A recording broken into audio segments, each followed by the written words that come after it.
Hello students, मैं अंजलि पयाल स्वागत करती हूँ आपका आईसीटी वर्चुअल क्लास में। कैसे हैं आप सब लोग? उम्मीद करती हूँ आप सब लोग अच्छे होंगे और अपनी लाइफ में बहुत बेहतर कुछ कर रहे होंगे।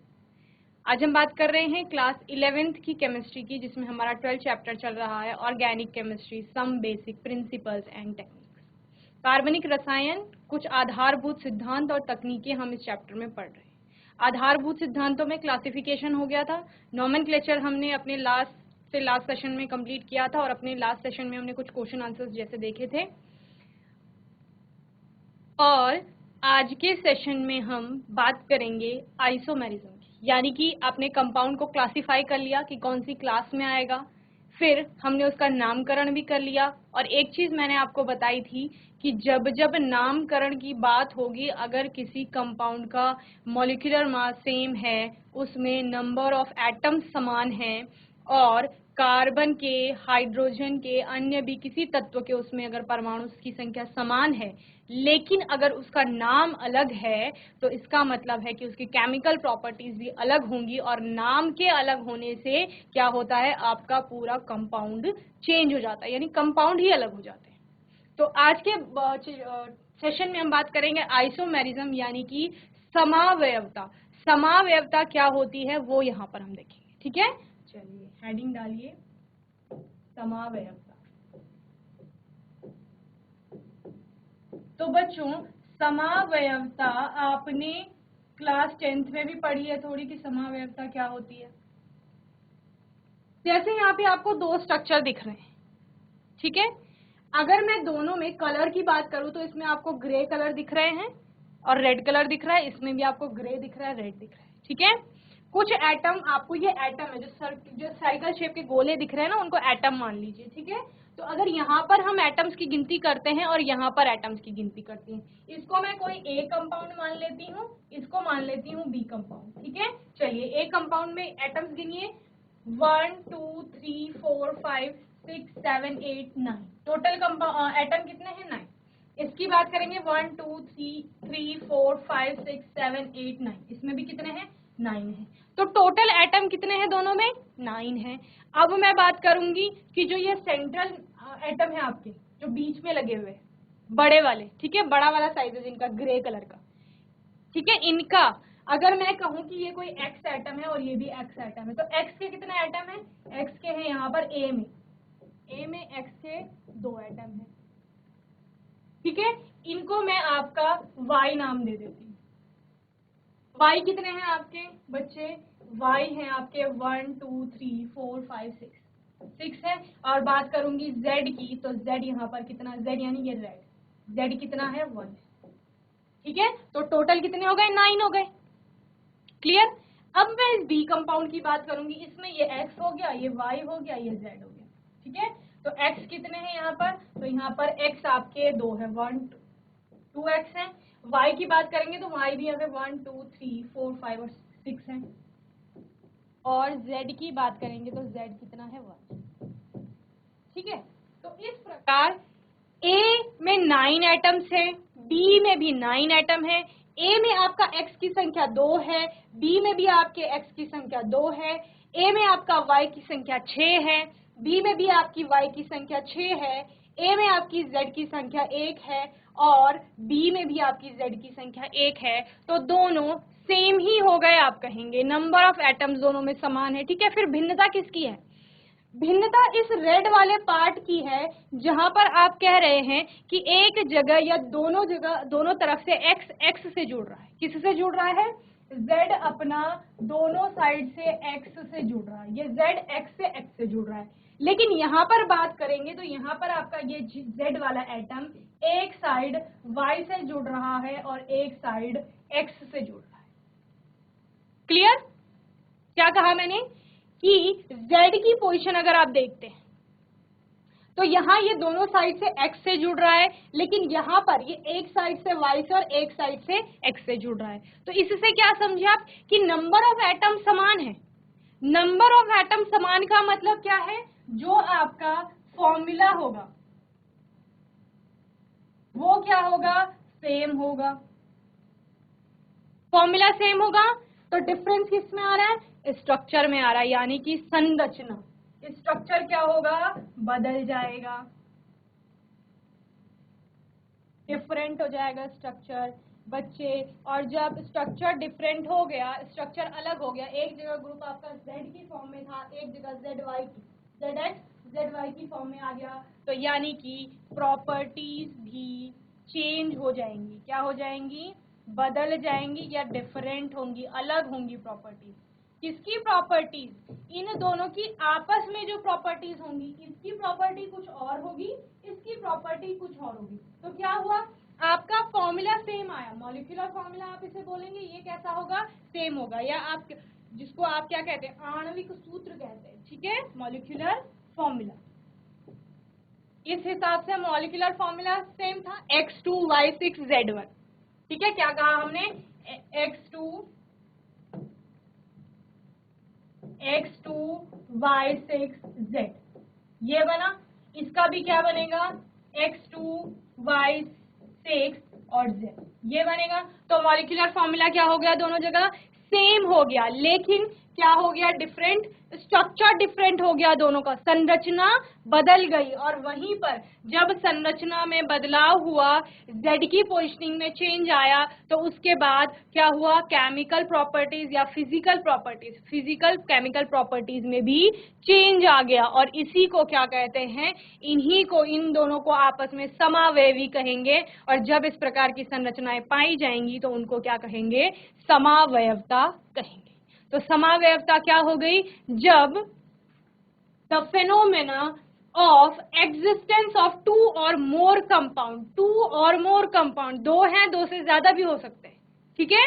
यानी कि क्या कहा जा रहा है? The phenomena of existing two or more compound possessing the same molecular formula, क्या है? जिनमें आणविक सूत्र समान है, but different properties is known as isomerism. ऐसा फेनोमिना, ऐसा गुण जिसके कारण से क्या हो रहा है? दो या दो से ज्यादा कंपाउंड का वहां पर मॉलिक्यूलर फॉर्मूला समान है, लेकिन जब बात करते हैं उनकी प्रॉपर्टीज की, तो वो प्रॉपर्टीज क्या हो जाती हैं? डिफरेंट, यानी अलग अलग हो जाती हैं। और साथ ही में अगर संरचनाओं की बात करें तो वो संरचनाएं भी क्या होंगी? अलग अलग होंगी। और इसको क्या कहा जाता है? इसको आपका समावयवता कहा जाता है। The following flow chart show different type of isomerism. तो वो अभी हम बताएंगे आपको कि किस प्रकार का चार्ट यहाँ पर, क्योंकि आइसोमेरिज्म अब अलग अलग प्रकार की हो सकती है।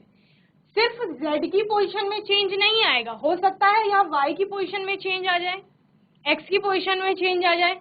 नंबर ऑफ एटम्स आपके समान होंगे, यानी मॉलिक्यूलर फॉर्मूला समान होगा, लेकिन उनकी पोजीशनिंग में चेंज आ सकता है और श्रृंखला में चेंज आ सकता है।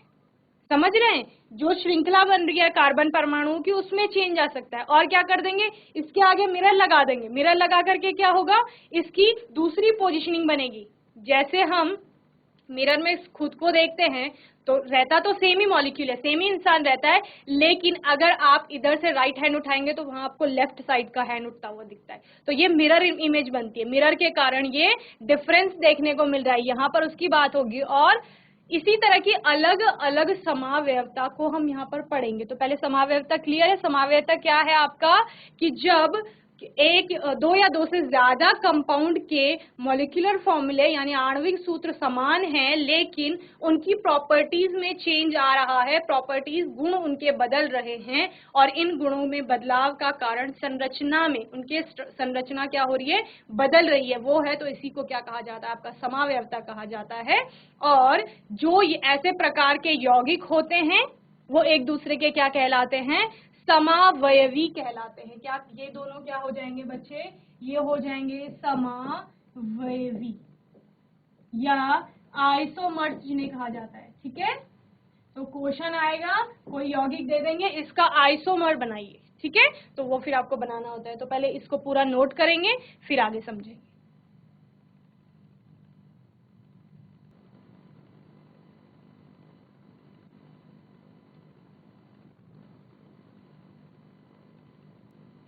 चलिए,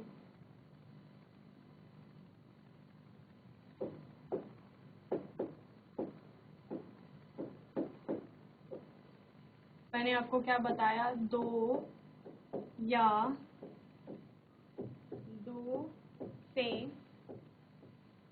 अधिक यौगिक, 2 या 2 से अधिक यौगिक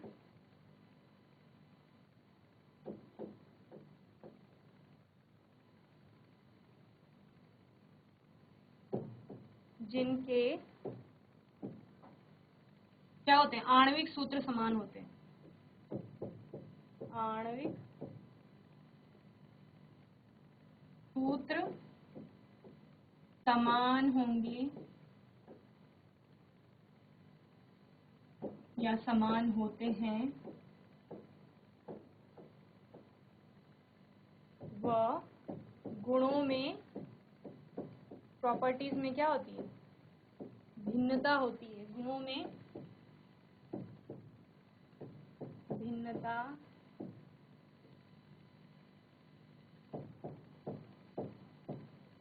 होती है, उन्हें क्या कहा जाता है, समावयवी कहा जाता है, यानी आइसोमर्स।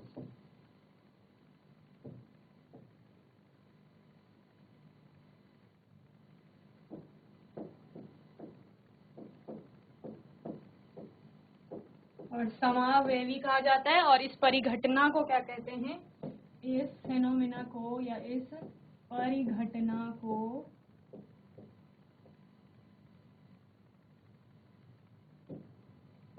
समावयवता कहते हैं।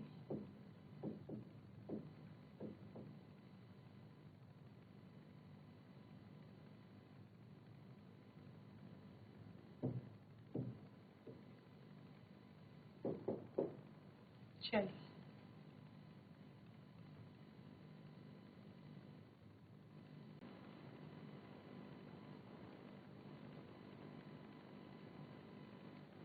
चलिए आगे देखते हैं।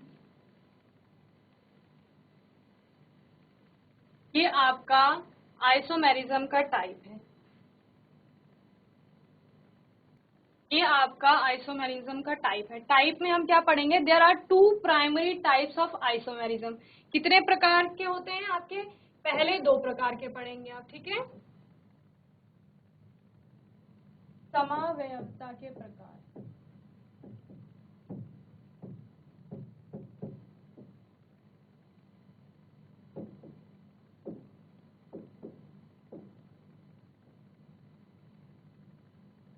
There are 2 primary types of isomerism. 2 प्रकार की प्राथमिक समावयवता आपको देखने को मिलेगी, which can be further categorised into different sub types, ठीक है, जिसको हम बाद में फिर अलग अलग कैटेगरीज में क्या करेंगे, सब टाइप्स में डिवाइड करेंगे, okay. There primary types are structural isomerism and stereo isomerism. The classification of different type of isomers is illustrated below। वो हम आगे पढ़ेंगे। पहले किसकी बात कर रहे हैं, समावयवता की बात कर रहे हैं। तो हमने कहा कि पहले, सबसे पहले जो आइसोमेरिज्म होती है उसको 2 तरह से हम क्या करेंगे, बड़ी बड़ी जो उनकी क्लास होंगी, 2 मेन क्लासेस में क्या करेंगे, क्लासिफाई करेंगे, जो कि क्या है आपकी, एक है स्ट्रक्चरल आइसोमेरिज्म और दूसरा है स्टीरियो आइसोमेरिज्म। क्लियर। तो आइसोमेरिज्म का टाइप पढ़ेंगे अभी, प्रकार, यानी कि जब हमें चीजों को, अभी तो हमने सिर्फ आइसोमेरिज्म पढ़ा कि आइसोमेरिज्म क्या होता है, हमने सिंपली बोला कि मॉलिक्यूलर फॉर्मूला समान है और गुणों में अगर परिवर्तन आ रहा है तो वो आइसोमेरिज्म है। अब उस आइसोमेरिज्म को और अच्छे से पढ़ने के लिए हमने क्या किया, उसको अलग अलग तरह से क्लासिफाई कर दिया, वर्गीकृत कर दिया। तो अलग अलग सब टाइप आ जाएंगे। पहले टाइप्स पढ़े 2 टाइप्स के, अब इनके सब टाइप्स आएंगे, क्योंकि इनको भी हमें स्ट्रक्चरल आइसोमर के भी हमने फिर क्या पढ़ने हैं, अलग अलग टाइप्स पढ़ने के। स्ट्रक्चरल आइसोमर्स कितने प्रकार के हो सकते हैं, उसी प्रकार स्टीरियो आइसोमर्स के भी पढ़ेंगे, ओके। तो जल्दी से एक बार इसे नोट करिए। तो आप लिखेंगे, there are 2 primary types of isomerism. प्राथमिक समावयवता 2 प्रकार की होती है, एक आपका क्या हो गया, स्ट्रक्चरल आइसोमेरिज्म, और दूसरा हो गया स्टीरियो आइसोमेरिज्म, ओके। स्थान समावयवी एंड त्रिविम समावयवी, संरचना समावयवी और त्रिविम समावयवी, ठीक है। चलिए अब हम इस फ्लो चार्ट से समझते हैं कि कितने प्रकार की आपकी समावयवता है। तो हमने क्या कहा, पहला आपका मेन टाइप जो है वो ये है कि हमने समावयवता पढ़ ली। समावयवता क्या कहती है कि आपका मॉलिक्यूलर फॉर्मूला समान और गुणों में चेंज, उसको हमने 2 क्लासेस में बांटा। जिनको हमने क्या बोला, प्राइमरी क्लासेस बोला। सबसे पहले हम दो टाइप्स में बांटेंगे, एक है आपका स्ट्रक्चरल आइसोमेरिज्म और दूसरा है स्टीरियो आइसोमेरिज्म। स्ट्रक्चरल आइसोमेरिज्म है संरचनात्मक समावयवता और त्रिविम समावयवी किसको कहेंगे, स्टीरियो आइसोमेरिज्म को कहेंगे। ओके, इस प्रकार से फिर हमने क्या कहा कि ये जो दो टाइप की क्लासेस आ रही है इनके हम सब टाइप बताएंगे, यानी इनको भी आगे जाके वर्गीकृत करेंगे। ठीक है, तो स्ट्रक्चरल आइसोमेरिज्म के आपके यहाँ पर मेन 4 और 5 प्रकार आप यहाँ पर पढ़ते हैं। ठीक है, पहला क्या है, श्रृंखला समावयवी यानी चेन आइसोमेरिज्म। श्रृंखला समावयवता क्या कहती है कि कार्बन की श्रृंखला है आपके पास, उस श्रृंखला के कार्बन परमाणुओं की संख्या में चेंज कर दीजिए, तो वो क्या कहा जाएगा, श्रृंखला समावयवता। स्थान समावयवता, पोजीशन चेंज कर दीजिए फंक्शनल ग्रुप की, तो वो क्या हो जाएगा, स्थान समावयवता हो जाएगी। क्रियात्मक समावयवता, जैसे कि नाम से है functional isomerism, functional isomerism functional group change कर दीजिए, एक में आपका अल्कोहल है दूसरे में एल्डिहाइड है, मॉलिक्यूलर फॉर्मूला समान है, तो स्ट्रक्चर में चेंज आ जाएगा। ठीक है, इसीलिए क्या है, स्ट्रक्चरल आइसोमेरिज्म है। स्ट्रक्चरल आइसोमेरिज्म क्या कहती है, संरचना में किसी ना किसी प्रकार से चेंज आ रहा है, बदलाव आ रहा है, और वो किसके कारण हो रहा है बदलाव, श्रृंखला में चेंज के कारण हो सकता है, जो कार्बन चेन की जो श्रृंखला है सबसे बड़ी, या फंक्शनल ग्रुप की स्थिति 1 पे था 2 पे कर दिया तब भी चेंज आ जाएगा। क्रियात्मक समावयवता, फंक्शनल ग्रुप चेंज कर दिया, एक जगह अल्कोहल था दूसरी जगह एल्डिहाइड कर दिया, फिर भी चेंज आएगा।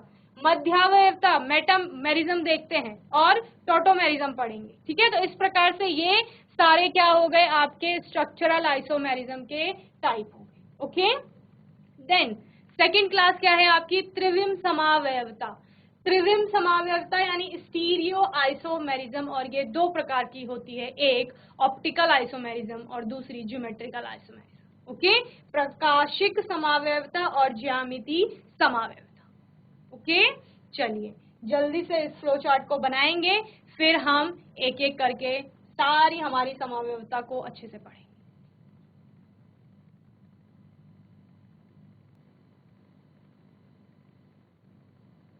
वेरी गुड, नोट करिए जल्दी।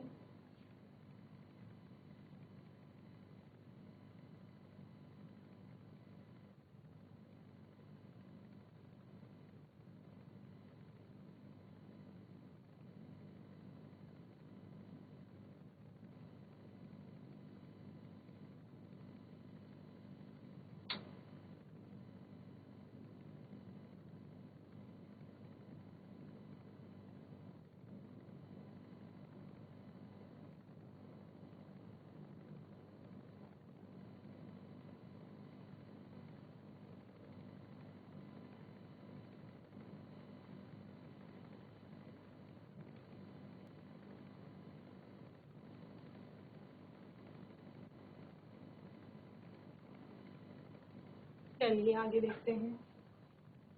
इस प्रकार से आइसोमेरिज्म के दो टाइप, स्ट्रक्चरल और स्टीरियो। स्ट्रक्चरल के कितने टाइप पढ़े आपने, chain, positional, functional, metamerism, tautomerism, ring chain भी आती है, और ज्योमेट्रिकल और ऑप्टिकल। ओके, चलिए सबसे पहले बात करते हैं स्ट्रक्चरल आइसोमेरिज्म की। ठीक है, स्ट्रक्चरल आइसोमेरिज्म, स्ट्रक्चरल आइसोमेरिज्म को आपका क्या कहा जाता है, संरचनात्मक समावयवता कहा जाता है। क्या कहा जाता है, संरचनात्मक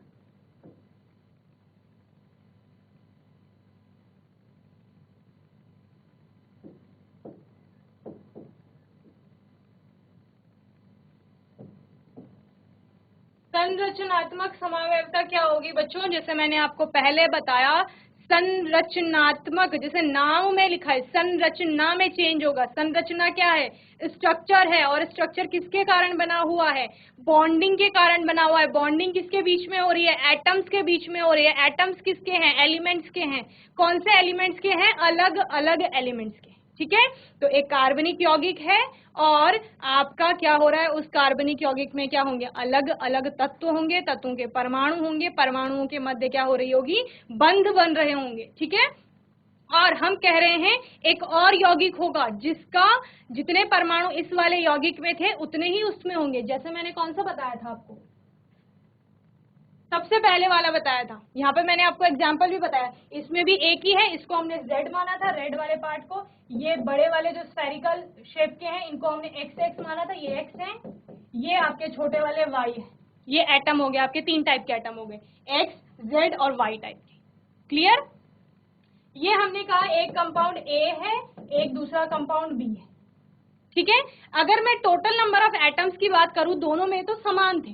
ठीक है, यहाँ पर भी आपके कितने हो रहे हैं, 9 हो रहे थे, और यहाँ पर भी कितने हो रहे थे, 9 हो रहे थे। 9 है ना, गिन लीजिए, 1 2 3 4 5 6 7 8 9, 1 2 3 4 5 6 7 8 9, 9 एटम्स है। नंबर ऑफ एक्स की बात करेंगे कि एक्स कितने हैं, तो 2 एक्स है यहाँ पर भी 2 ही है। इन छोटे वाले स्फेरिकल साइज के जो एटम है, शेप के एटम है, उनको हमने y माना था, तो यहाँ y कितने हैं, 6 है, यहाँ भी 1 2 3 4 5 और ये 6 y हो गए।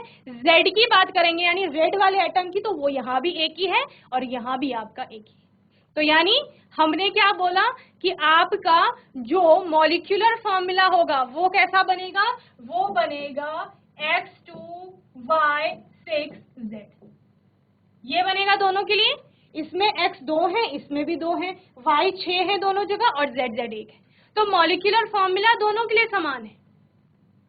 क्या हो रहा है चेंज, इस रेड की पोजीशन में चेंज आ रही है। एक जगह ये Z X से जुड़ा हुआ है दोनों साइड से, और एक जगह ये Z एक साइड से X से और एक साइड से Y से जुड़ा है।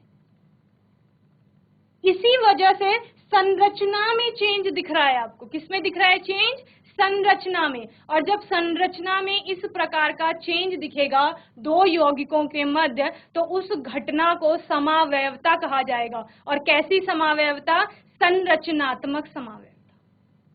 क्लियर है, संरचनात्मक समावयवता क्या हो गई कि समावयवता में हर जगह मॉलिक्यूलर फॉर्मूला समान होने वाला है। चेंज किस में आएगा, चेंज आपके गुणों में आएगा। और गुणों में चेंज किस प्रकार से आ रहा है, क्योंकि उनका स्ट्रक्चर जो है उसमें किसी ना किसी प्रकार का चेंज हो रहा है। या नाम जब आप बोलेंगे, जब मैंने कहा कि नाम बदलेंगे, जैसे मेरा नाम अंजलि, तुम्हारा नाम नेहा, सृष्टि, रीता, कुछ भी हो सकता है, ठीक है, आयशा, ऐसे नाम। तो नाम change, properties change, properties physical properties, chemical properties, यानी दिखने में फिजिक हमारी अलग अलग हो सकती है।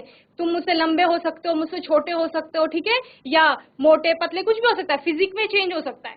और केमिकल प्रॉपर्टीज यानी जो हमारे अंदर के गुण हैं उनमें भी क्या हो सकती है, भिन्नता हो सकती है। तो यहाँ केमिस्ट्री में भी वही हो रहा है, नाम बदल रहे हैं, दैट मीन्स कि वहां पर उनके गुणों में भी चेंज आ रहा है कुछ ना कुछ। क्लियर है इतना? तो समावयवता क्या कह रही है कि आणविक सूत्र समान है, दो या दो से ज्यादा यौगिकों के आणविक सूत्र समान है, और चेंज किस में आ रहा है, गुणों में आ रहा है। और उन्हीं समावयवता के हम प्रकार देख रहे हैं। और कौन से प्रकार की बात की हमने, स्ट्रक्चरल आइसोमेरिज्म की बात की कि संरचनात्मक समावयवता क्या होती है। Structural isomerism is commonly referred to as constitutional isomerism. इसको किस रूप में भी जाना जाता है, कॉन्स्टिट्यूशनल आइसोमेरिज्म के रूप में। The functional groups and the atom in the molecule of these isomers are linked in different ways. यहाँ पर जो एटम जुड़े होंगे वो डिफरेंट वे, अलग अलग तरीके से जुड़े होंगे, ठीक है। और different structural isomer are assigned different IUPAC name, क्योंकि डिफरेंट आइसोमर डिफरेंट हो रहे हैं, अलग अलग कंपाउंड हो रहे हैं, इसकी वजह से IUPAC नेम भी क्या हो जाएगा, बदल जाएगा। जैसे मैंने बोला नाम बदला मतलब गुणों में भी क्या आया, चेंज आया। और यहाँ पर वही बोला जा रहा है, चूंकि स्ट्रक्चर बदल रहे हैं, उनका दिखने का या फिर जो एटम्स का अरेंजमेंट है, अरेंजमेंट ही तो चेंज किया था हमने। पहले हमने रेड वाले पार्ट को बीच में लिया था जब हम इससे पहले वाला एग्जांपल देख रहे थे, फिर हमने वो साइड में कर दिया था। तो अरेंजमेंट में चेंज हुआ, बॉन्डिंग में चेंज आया, तो उसकी वजह से क्या हुआ, IUPAC नेम भी चेंज हुआ। सिंस दे मे और may not contain the same functional group, हो सकता है कि वो फंक्शनल ग्रुप भी चेंज हो रहा हो वहां पर, ठीक है। तो स्ट्रक्चरल आइसोमेरिज्म सिंपली क्या कहती है कि संरचना में परिवर्तन आया है, या ऐसे यौगिक जिनमें आपके मॉलिक्यूलर फॉर्मूले समान है लेकिन उनकी संरचना में अंतर दिखाई दे रहा है, उसको आपका क्या कहा जाता है, संरचनात्मक समावयवता कहा जाता है। क्लियर है? GGIC खेती खाना आ गया समझ में? हाथ उठाइए, समझ आ गया है तो वेरी गुड, जल्दी से नोट करेंगे इसे। चलिए लिखिए, GGIC खेती खान। हिंदी में पढ़ते हैं बच्चों लोग तो हाथ उठाएंगे, हिंदी में पढ़ते हैं अगर तो ओके। तो लिखिए,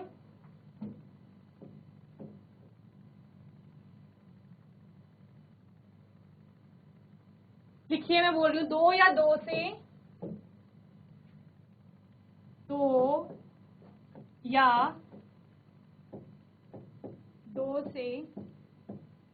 अधिक, दो या दो से अधिक ऐसे यौगिक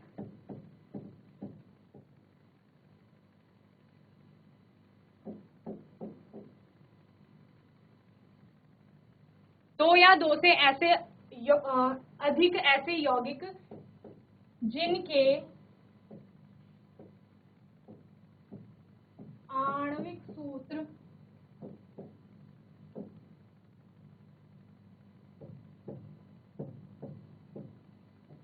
समान हों तथा, किसमें चेंज आएगा, संरचना में, तथा संरचना में भिन्नता देखने को मिले,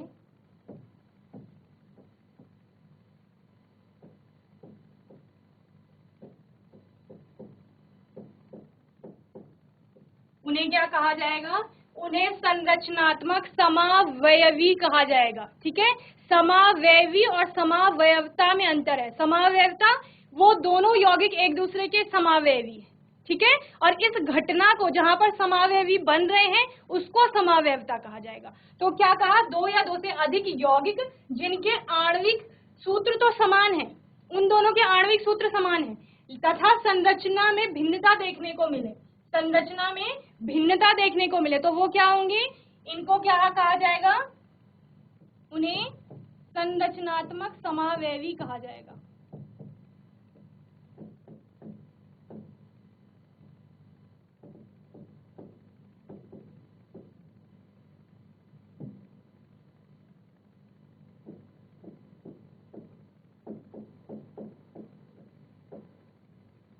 और इस परिघटना को क्या कहेंगे, संरचनात्मक समावयवता।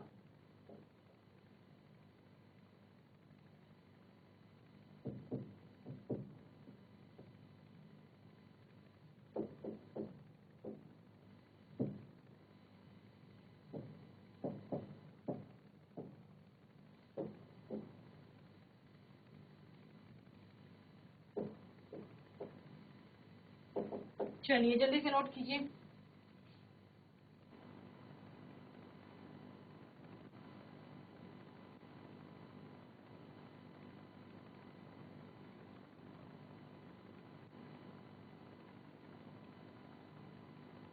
चलिए, तो यहाँ पर एक स्ट्रक्चर आपको दिया गया है ब्यूटेन का और आइसोब्यूटेन का।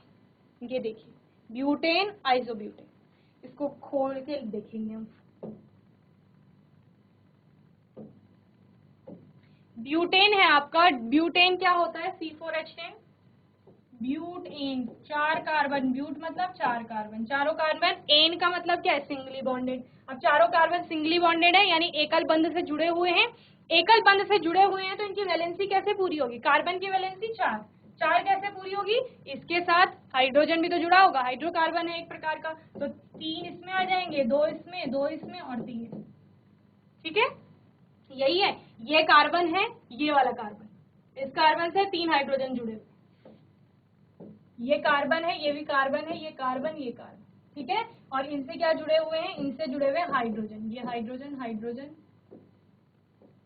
देखो पहले वाले से तीन हाइड्रोजन जुड़े हैं, 1 2 3, दूसरे से आपके दो ही हाइड्रोजन है, बाकी तो दो कार्बन से जुड़ा है ना ये, तो ये दूसरे कार्बन में दो ही हाइड्रोजन जुड़े हुए, तीसरे कार्बन में भी आपके दो ही हाइड्रोजन है, बाकी ये कार्बन से बॉन्डिंग कर रहा है, और ये लास्ट वाले कार्बन से आपके तीन हाइड्रोजन जुड़े हुए हैं, तो ये क्या है आपका, ये ब्यूटेन है, ये ब्यूटेन हो गया। अब यहाँ पर आप क्या लगा देंगे, यहाँ पर बाकी हाइड्रोजन जोड़ दीजिए,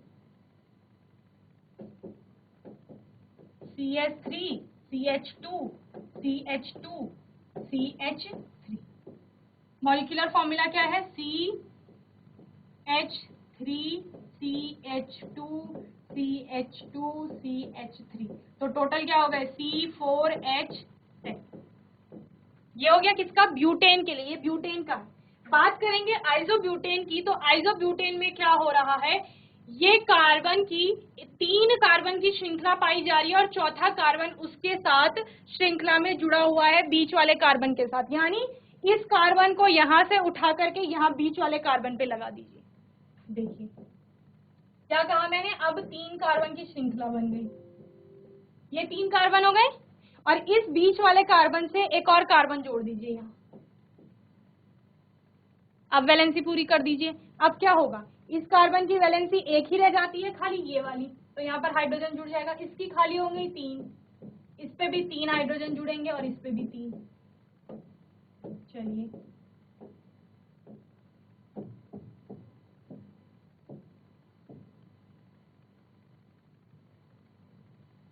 ओके। अभी भी कार्बन आपके कितने हैं? 1 2 3 4।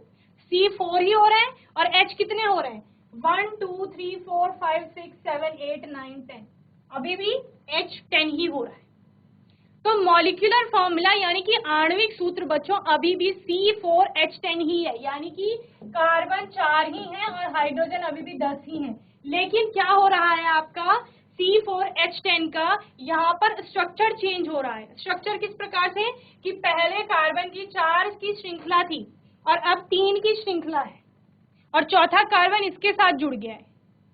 तो इसी को हमने क्या कहा कि आपके 3 कार्बन श्रृंखला में है। ये 3 बीच वाले कार्बन से ये हाइड्रोजन जुड़ गया है इधर, चौथा कार्बन इस बीच वाले कार्बन से जुड़, बाकी क्या है? हाइड्रोजन। तो पहला कार्बन ये वाला CH3 बना रहा है, तो H 3 हाइड्रोजन से जुड़ा हुआ है।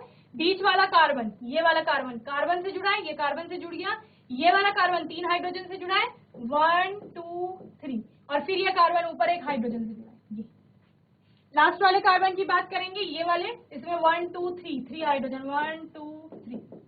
तो ये क्या हो गए? ये आपके संरचनात्मक समावयवी हो गए। संरचनात्मक समावयवी। आणविक सूत्र समान है। आणविक सूत्र का मतलब number of carbon atoms and number of hydrogen atoms, यानी कि आपके परमाणुओं की संख्या समान है। परमाणुओं की संख्या किसके? कार्बन के 4 परमाणु, हाइड्रोजन के 10 परमाणु, दोनों में वही है। तो मॉलिक्यूलर फॉर्मूला समान है, आणविक सूत्र समान है, लेकिन भिन्नता किसमें देखने को मिल रही है? संरचना में भिन्नता आ रही है। तो इसीलिए इनको क्या कहा जा रहा है? संरचनात्मक समावयवी कहा जा रहा है। और इस घटना को, जिसके कारण ये हो रहा है कि 2 यौगिकों में आपके आणविक सूत्र समान है लेकिन उनके गुणों में परिवर्तन आ रहा है, गुणों की वजह से नाम में भी परिवर्तन आ गया है, ब्यूटेन से आइसोब्यूटेन हो गया है। ठीक है, तो इस घटना को संरचनात्मक समावयवता कहते हैं। जल्दी से एग्जाम्पल नोट करिए।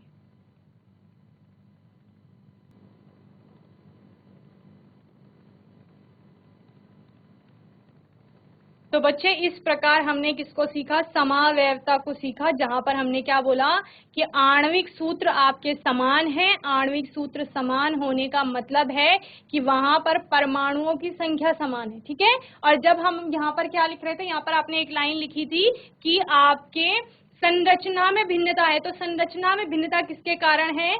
कि अणु के अंदर, ये एक अणु है मॉलिक्यूल, मॉलिक्यूल के अंदर क्या हो रहा है? आपका आबंध जो बन रहे हैं, बॉन्डिंग में चेंज आ रहा है। बॉन्डिंग में चेंज किस प्रकार आया कि पहले सारे कार्बन एक साथ सीरीज में जुड़े हुए थे, श्रृंखला में, और अचानक एक कार्बन ब्रांच में जुड़ गया है। तो मॉलिक्यूल के अंदर एटम्स में, अणु के अंदर परमाणु हैं, उन परमाणुओं का जो अरेंजमेंट है उसमें चेंज आया। बंध में चेंज आने के कारण आपकी संरचना में चेंज आया।